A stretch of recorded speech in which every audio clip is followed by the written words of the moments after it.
start out on what we call the rough mill, with just a rough board or a 4x8 sheet of plywood, and as it goes through our facility, it goes out the other end. It's a chair that we're sitting on. To use the word cool, that's what's cool about it. I get to see it all.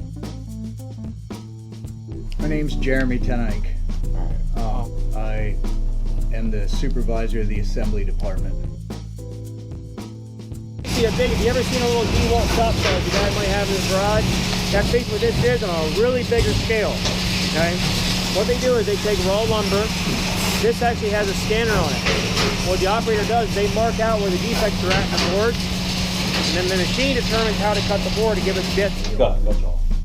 I run the Selco. The operator puts it in. What it will do is it reads back over the board, it goes back through, and then kicks out on the other side.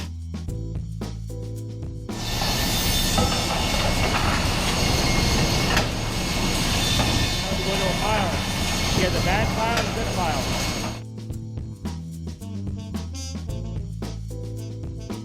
My nickname is Buddy, machine operator.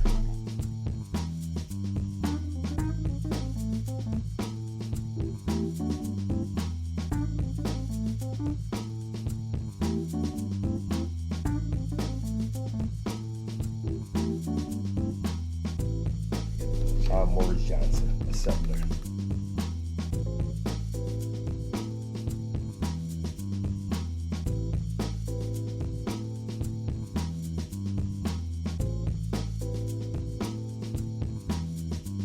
Conrad Mail Youth. I have the coolest job in the whole facility. I get to do a lot of different things. One of the things that I get to do is design new furniture.